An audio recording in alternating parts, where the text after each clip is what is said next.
Hey, it's Amber with the White Dog Farm. I thought I would do a video showing you how I make a loaf of sourdough bread start to finish. And you can see exactly what I do when I make the bread that you purchase if you purchase from me, or if you're learning how to make sourdough bread. This is what I do. This is what works for me. Take it for what it's worth.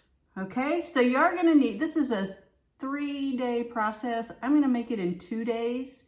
But you can stretch it to 3. The longer it ferments, the more sour the flavor will become. I am making this loaf just for me personally, and I like it not quite as sour. But you can do what you like. You're going to need a few things for this. You are going to need a container. We're going to make our levain this morning, and you will need a container of some kind. I use the glass weck jars. When I first started making sourdough, everybody talked about weck jars, and I thought it was gimmicky, and I thought, I don't need that. And you don't need it. Let me tell you, they're pretty good. They're pretty cool. So I use them. I didn't think I ever would, but I do, and I love them. So, but you will need a container. You will need something to stir it with. You will need a digital scale of some kind because you're going to be measuring ingredients. You will need some unbleached, really important to have unbleached bread flour. I use the organic unbleached bread flour, and you're going to need some whole wheat flour. And you will need filtered water. You cannot use tap water to make sourdough bread because most of our tap water has fluoride in it and other things that will just totally kill your starter and kill all your efforts. So unfiltered, I just use the little Brita pitcher. Some people have the nice big filtered water containers, and those are great, but I don't have one. So Brita works for me. So we're gonna make our levain, okay? What it is, that is the leavening agent. Oh, you're also gonna need a starter. This recipe is going to assume that you already have a really good, strong, mature starter. So it should look like that. If you see all those bubbles, that is what you want to see in your starter. Okay, if you don't have a good starter yet, you can make one. There's all kinds of videos on YouTube. There's all kinds of information on the internet that you can get to learn how to make your own starter. You can also purchase a starter. I will tell you, if you are in my area and you want a starter, I will give you some. Okay, I will totally give you some, because part of your starter is you throw part of it away, and I'd just soon give it to you as throw it away. So if you want a starter and you're in my area, let me know. Okay, let's get started with the levain. All right, so the first thing you're going to do is set your container on your digital scale and turn it on and let it zero out to grams. We're measuring grams. And what you're going to do then is take your bread flour, try not to shake the camera too much, and you're going to go 25 grams of bread flour.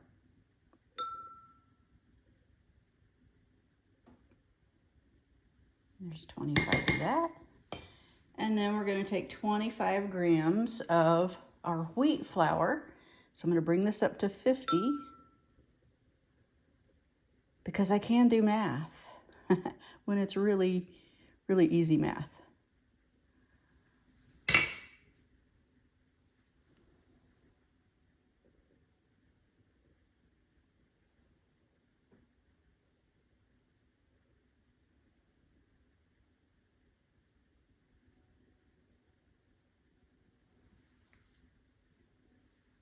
Okay, that's 50. So then I'm going to take 50 grams of my unfiltered, or my filtered water, 50 grams of filtered water, which I've already measured out, and we're done with that now, so I can move that back, pour my water into the container, and then all I'm gonna do is take a tablespoon of my starter,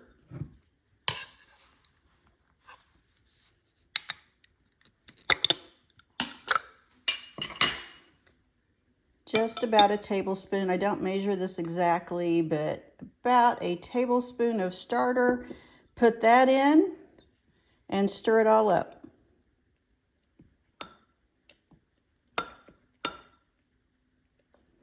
And you want to make sure you get all that flour and get it all really well incorporated. Give it a really good stir, scrape the sides. Make sure you get all that flour into your mixture.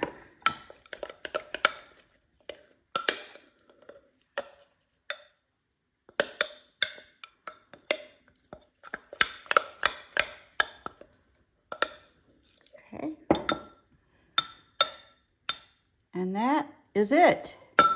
It's all that there is to it. Put a lid on it. And we're going to let that sit for anywhere between 8 and 12 hours. We'll come back when it is pretty much doubled and got a lot of nice bubbling to it, and we will mix our dough. So one really important thing to note, when you're working with sourdough starter and sourdough, it is really, really crucial that you do not rinse off your utensils into your sink and let that stuff go down your drain. Sourdough starter will totally clog up your pipes. So what I do is I keep a 5-gallon bucket. I use 5-gallon buckets for everything. I have a 5-gallon bucket of water in my kitchen, and as I finish mixing stuff, I throw my used utensils into that 5-gallon bucket of water. After a little while, that will break down in the water. I can rinse it off in the bucket, and then it can go into the dishwasher. The water, I take it out and throw it outside on my lawn because it makes a good fertilizer for your plants, your grass, your garden. Makes a good fertilizer. It's good for your garden, not good for your pipes. So do not put it down your drain. Bad things will happen, okay? We'll be back in a little bit and we'll be back later this evening and we will mix up our dough. We'll show you how that works. Okay, so for this we're gonna need 450 grams of the bread flour, the unbleached bread flour. We're going to need 50 grams of whole wheat flour. We're going to need 100 grams of our levain. And we're going to need 350 grams of filtered water.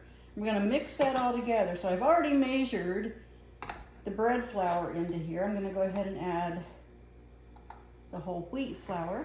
Let that zero up. And we'll do 50 grams of the whole wheat.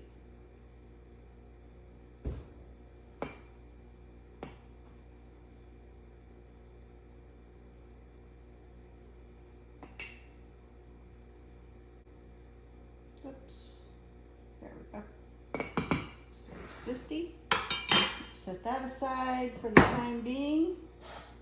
And we will take 350 grams of filtered water, which I've already measured out. And to that, I'm gonna add 100 grams of the levain. Little tip, I'm gonna dip my spoon into the water because that will let the levain kind of let go of things a little bit easier. So this should be right about 100 grams, give or take. And you see how it floats? That's a good sign. That is what you want. When your starter floats, that's 103 grams, perfect. Just about right. And then we're gonna take that and stir it up. It'll get kind of milky. Doesn't have to be stirred up completely or anything like that, but just stir it till it gets a little bit incorporated.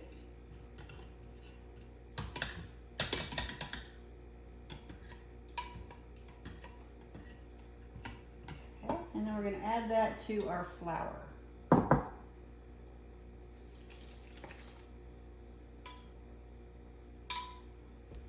And we're going to then take that and mix it completely until it is completely incorporated. You don't want any little bits of flour in there. You want it to be really nicely mixed up.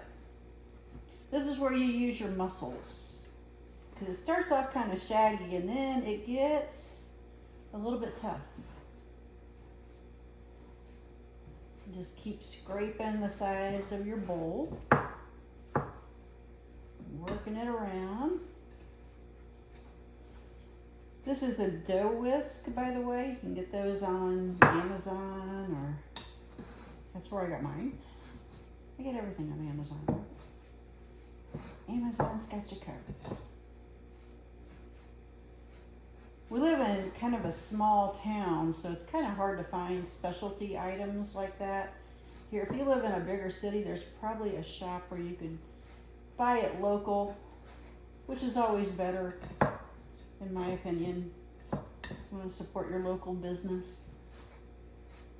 But sometimes that's not possible.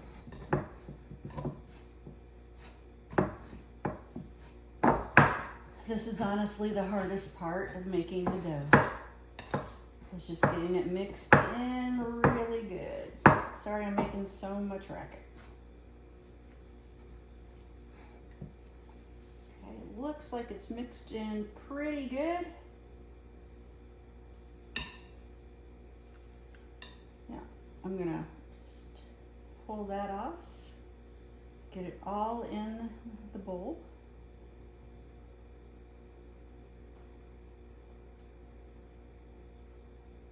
And then we're going to cover that with plastic wrap, or what I use is a shower cap.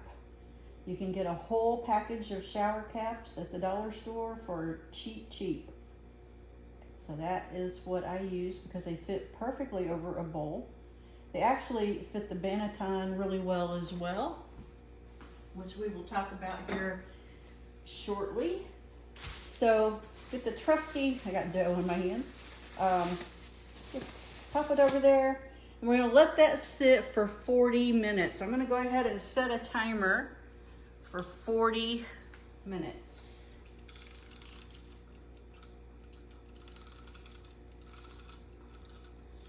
This is called the auto lease. Whoops. The auto lease. And basically what it does is it allows that flour to absorb all the water in the dough. So we're gonna let that sit and we will be back. Okay, we're back. It's been 40 minutes. So now it's time to add our salt and 25 grams of water. So I'm gonna take the plastic wrap off, turn on my scale, let it zero out. I just use Morton's sea salt. I think any kind of salt is just fine. Some people like the pink Himalayan. This is always what I've used. I'm gonna do 11 grams of salt.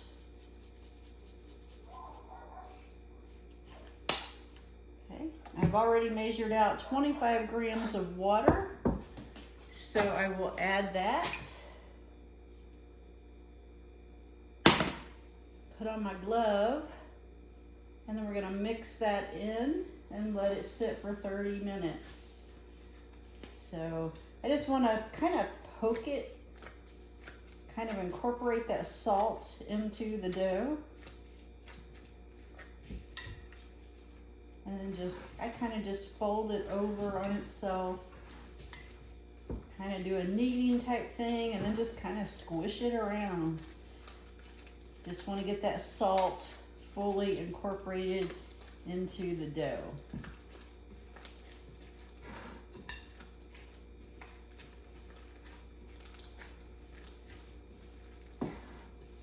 Now I like to wear gloves. I know a lot of people don't. I like to wear gloves when I get my hands in somebody's food. Even though this is just for me, still, I don't like getting my hands messy. So, okay, that is pretty good and mixed up. So I'm gonna let that sit. Put the plastic wrap or the shower cap back over it and set it for 30 minutes. And then we'll be back to do stretch and folds. Okay, it's been 30 minutes, so we are back again to do our first set of stretch and folds. Get my glove on. Now stretch and fold, we do four stretch and folds. So I just reach underneath the dough and pull it up so that it stretches. And then I fold that over on itself and then turn the bowl and do the next side. Pull it up and let it stretch. Fold it over, turn the bowl, Do it one more time. You can see it gets a little stiffer every time. What this does is, and I'm going to turn the bowl and do the last one. You do 4 sets. What this does is it helps to build the gluten in the dough. So it makes it a little bit tougher. When we first do it, it's a pretty soft dough, and it tightens up over time. So that's our 4 sets of stretch and folds. Or the first set, I'm not sure how I'm saying that, but you do this 3 times. 4 stretch and folds 3 times. So plastic goes back on.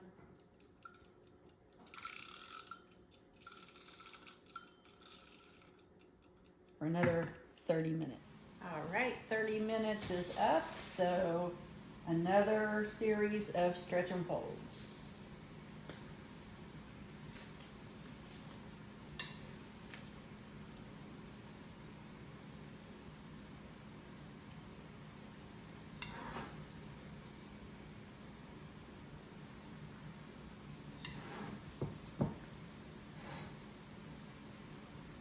You can see the dough is already looking a lot stronger than it was when we started this.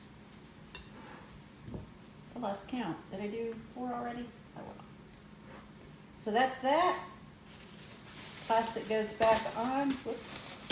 And another 30 minutes. And then we will do our final set of stretch and folds. Okay, so it's been 30 minutes. I am back here for the 3rd and final set of stretch and folds. And then we're going to let it finish bulk fermenting. So let me get my glove on. I'll let you see it from this side. Let's stretch and fold. That was 1. Again. 2.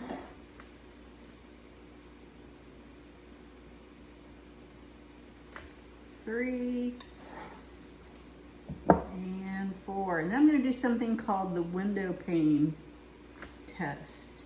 Normally I would have 2 gloves on for this, but since this is my bread, I'm just going to use my fingers. But what you want to do to kind of test and see how your dough strength is take it and just kind of pull it as much as you can and see if you can get it to be pretty much translucent, and that is pretty good. It's starting to tear a little bit there at the edge, but that is not bad. I can see light through the dough, so it means it has good dough strength. We're all set to let it finish bulk fermenting. So I'm gonna put that on, set this aside. Now the bulk fermentation period is the hardest part of doing sourdough bread. People really struggle with it. I struggled with it. It is the hardest part about making sourdough bread. This recipe, which by the way is the Tartine recipe from the Tartine, originated with the Tartine bakery out in San Francisco. And that's what I've used. It's what I've always used. It works well for me. It calls for a 4-hour bulk ferment time. Now that can vary based on the temperature of your kitchen. My kitchen is around 70 degrees all the time, so 4 hours is just about right for me. If it's colder in your kitchen, it may take longer. If it's a lot warmer in your kitchen, it may not take as long. You really need to watch your dough and learn how to read your dough and know when it's ready. And that is the art part of making sourdough bread. Sourdough bread is both science and art. And that would be the art part. So we're going to set this aside. The bulk fermentation period starts when you add your starter or your levain to the dough and mix the dough. So I did that it was just before 5 o'clock this evening. So technically this should be ready around 9 o'clock this evening. I will come back, I'll check it, make sure it's ready. If it is, we will pre-shape it and then let it rest for 30 minutes and then shape it and get it into the Banneton basket and into the fridge for the cold proof. All right, I am gonna go eat a hot dog and watch the game. I will see you back here later on. So while I'm sitting here waiting for the bulk ferment, I thought I would answer a couple of questions that I get. Primarily the big question that people often want to know is, why is sourdough bread so expensive? And depending on where you live in the country, it can vary anywhere from, I've seen it as low as $8 a loaf to as high as $15 for a loaf. I charge $10 a loaf. That's outrageous, actually, for a loaf of bread. But when you consider that you buy quality ingredients, I use the organic ingredients, it costs more to buy those kind of ingredients. The expense is greater for that quality that you're purchasing. The other thing is the time involved. Obviously, you can tell it takes 2 days at least to make a loaf of bread. That's a lot of time. Today, I've been doing it. I did the bulk ferment. I started the bulk fermentation, I started making the levain. It's been a long day. At 9 o'clock this morning, and it will not be finished until about 10 o'clock tonight. So that's 13 hours in a day. Not counting the cold proof time, not counting the bake time, not counting the cooling time. It's a lot of time involved. That also doesn't take into consideration that it takes a long time to learn how to make sourdough. It is a learning process that can be pretty time consuming. I think it took me 3 months. My hot dog's done. It took me about 3 months to be able to make a good, decent loaf of bread. There were a lot of failed loaves before that. So it is a process. There's a lot of time. It is science and it is art, and it is something that is worth more than your cheap little loaf of bread from the grocery store. I mean, yeah, you can go buy a loaf of bread for a few dollars at the grocery store. It's going to have a lot of preservatives in it. If that's what you want, fine. For years, that's what I ate. I still buy it sometimes. Not very often, but sometimes. So yeah, I get that. But if you want a good quality loaf of sourdough bread, yeah, you're gonna have to pay for that. There's a lot more involved in that than there is in a mass-produced product that you can easily purchase anywhere. So you also get to support local. I mean, your local friends and neighbors in your area are the ones making this. You know the people, or they live near you, so you're supporting local, which I think is a really good thing as well. So there you have it. Those are a couple of reasons why a loaf of sourdough bread is going to cost you more than a loaf of bread at the grocery store. All right. It is about 9 o'clock, so we're going to check the dough, see what it's looking like. It is jiggly. You want it to be a little bit domed, jiggly, and kind of starting to pull away from the sides a little bit. Now it looks like we are just about there. So what I'm going to do is I'm going to take a little bit of the wheat flour and sprinkle on to my work surface here. While I'm doing that, I'm going to go ahead and get the banneton ready. So a banneton basket is just a basket with a liner in it, and that is what you do the cold proof in. I'm going to just go ahead and sprinkle some flour in there because I don't want my dough to stick to it. I've not had a problem with that before, but just go ahead and give it some good flour there. All right. Now we're ready to do the pre-shape. A lot of people wonder, why do you do a pre-shape? We're gonna do a pre-shape and let it rest for about 30 minutes and then come back and do the final shaping and get it into the fridge for the cold proof. Well, the reason for doing, I think it's coming out. Let me give it a little help here. The reason we do, yeah, that's looking good. The reason we do the pre-shape is it just helps it to be a little more smoother, a little more cohesive, makes the final shaping a little bit better. It's coming out crazy here. Okay. Set that aside. And the way I do my pre-shape is I just kind of pull it out into sort of a rectangular shape.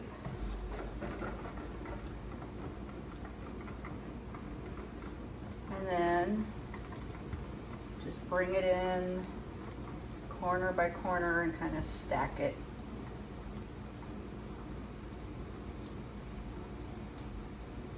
And again, normally I wear gloves, but since this is my loaf, I'm just gonna use my hands. The dough is not very sticky. Then I'm gonna flip it over, and then I'm going to spray my hand a little bit with a little bit of water. And I'm just going to, whoops, need a little more water. Just going to kind of push and pull. Push it and pull it. Push it and pull it. And that creates tension. You don't want to do it too much, but a few times. Make a nice round ball. And then we're going to let it rest. I'm going to go ahead and cover it back up with the plastic again and let it rest for 30 minutes. And then we'll come back and do our final shaping and get it in the fridge.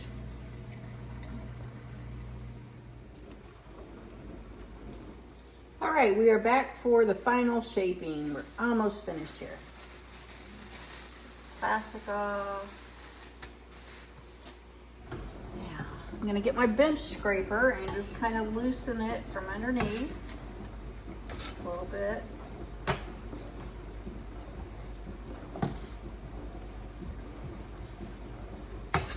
And then, whoop, it's a little sticky, yeah.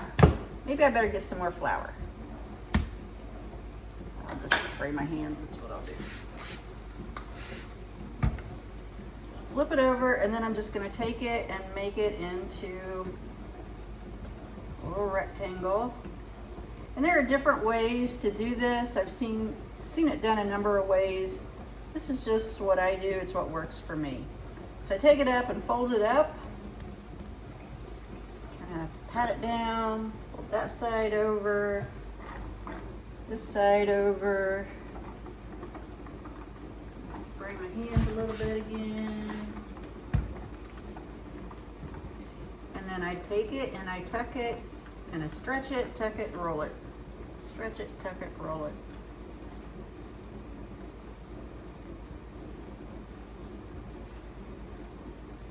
You can already see some of the air bubbles. I'm going to go ahead and pop those a little bit, and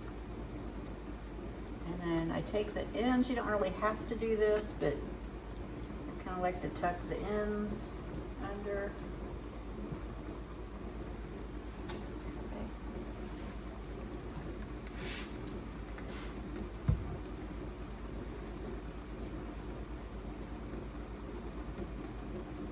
You really just kind of want to let it sit there a minute.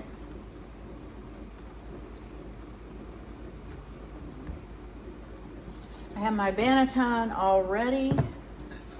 My bench scraper, pick it up and put it right in there.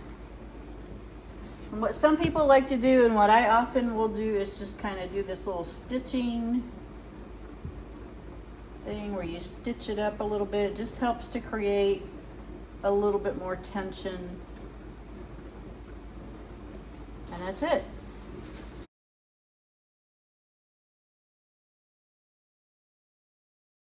Okay, so we got it in the banneton. It's ready to go into the refrigerator for anywhere between 8 to 24 hours. The longer you leave it in the fridge to cold proof, the more sour the flavor will be. So I'll see you back here tomorrow. We will bake this up and see how it turns out. Okay, it's the next morning. We're back. Bread has been proofing in the refrigerator for about 11 hours or so, give or take. We're gonna take this out of the banneton, score it, get it in the Dutch oven, and get it into the oven to bake, and we will see what it looks like. So let's do it. Okay, what I usually do is put it onto a plate to give it its score. So I take a piece of parchment paper and put over banneton, put a plate on top of that, and then flip it. Hopefully it doesn't stick. Yeah, it's doing pretty good, no sticking. Awesome. Okay, then we're gonna score it. Now you can score sourdough bread in a lot of different ways. You can make really pretty designs on it. You can dust it with rice flour and make those designs really pop. I personally don't like the taste of raw flour on top of my bread, so I don't do that. I just give it a basic score. You do need to score it because it will need room to expand. If you don't score it, it doesn't have room to expand. It doesn't have a path, so it'll just blow out. So you do want to score it. I usually just go one right on the side, and you want to be kind of deliberate about it. Just like that, from one end to the other. And sometimes I will just give it one or two of those right along the same line. I don't want to do too much, but so my oven has been preheating. My Dutch oven was in the oven preheating at 500 degrees. Once it comes up to 500 degrees, I take it out. I set the bread very gently in. Be careful not to burn yourself because it is screaming hot. And then a little tip, I take filtered water in a spray bottle and just spray it. That will create steam, which will help it to rise even better. And then this goes back into the oven, and I lower the temperature of the oven to 450 degrees. I bake it for 30 minutes and then take it out, and I finish the bake in an open bake. So let's get this in. All right, the bread has been baking for 30 minutes in the oven, in a Dutch oven. Now I'm gonna take it out and finish baking it so that it can brown evenly. Okay, it has been in the oven. Now is the moment of truth. We will take the lid off and see what we have. This is either the most disappointing time or it's the most rewarding time in baking sourdough. So let's see what we got. Yeah, see, it rose really nicely, has a nice ear. What I'm gonna do now is take that out of the Dutch oven and put it back in the oven to do kind of an open bake. Okay, so I'm gonna put it back in the oven for just 5 minutes or so, just to let it finish browning. You can see it's developing a nice crust. It's got nice oven spring, a nice ear on it, but it needs to continue to brown. I have found most people just take the lid off the Dutch oven and put it back in and finish cooking it with the lid off. I have found that it doesn't brown evenly if I do that, so I put it back in the oven in an open bake for the last few minutes. And watch it closely because it will get really brown really quick. Okay, it's been back in the oven. You can probably see it there, open baking, just to get that nice even browning on the crust. It's been in there for about 5 minutes. I'm gonna go ahead and take it out and see what it looks like. All right, so it looks pretty good. If I can get the parchment out from under it and let you take a look here and see what we have. Looks like nice even browning. There's some nice blistering going on the crust. I don't know if you can see that or not. So those nice blisters, it makes for a nice crispy crust. All right, so looks good. Looks good. It isn't finished yet.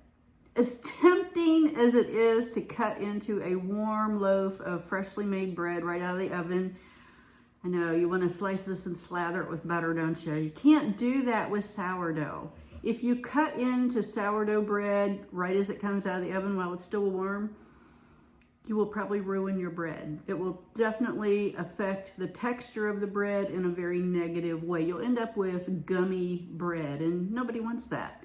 So it's really important to let it cool completely. I like to give it 4 hours to cool completely.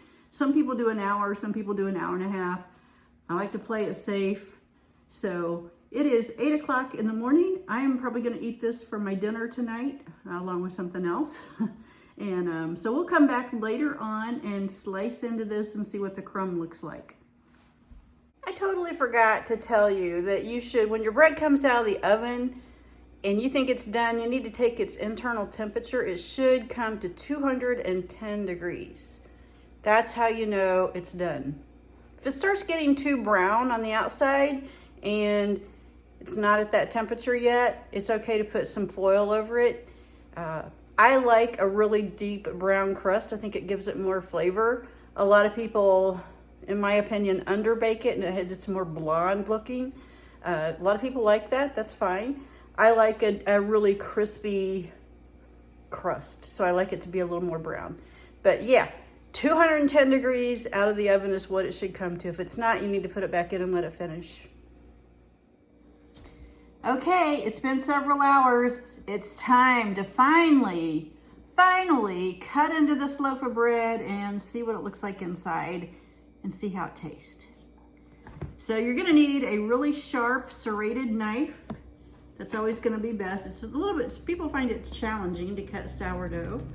You wanna let the knife do the work. Don't squish it, just kind of put it in and slide it back. Okay, this is another moment of truth when we find out how the crumb looks. It's kind of hard to tell if you did a good job by looking at the outside. That's, you know, that looks good, but the real test is what the crumb looks like. So we're gonna cut it open and there we have it.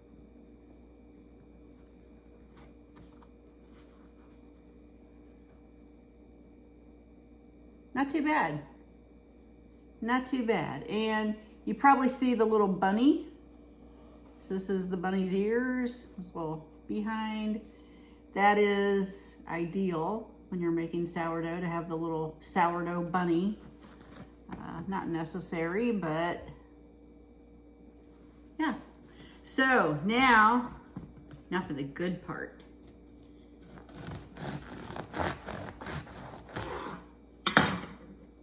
See what this tastes like. Gotta get some butter.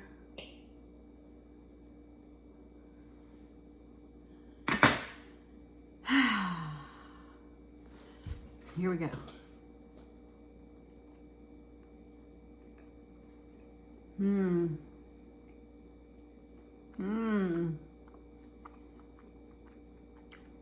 That's good. So it's a long process, but where else do you get bread like this? I mean, where else can you get bread like this? But your kitchen. A lot of patience is needed, a lot of time, a lot of patience, but you can do it. Just don't give up. If you're struggling with sourdough, don't give up. Don't let flour and water beat you. You can do it. All right, go make it a great day. Enjoy baking some sourdough bread. If you have any questions, feel free to contact me and I will try to get to them. Subscribe to the channel for more videos like this and on gardening and donkeys and whatever's going on here at the farm. Talk to you soon.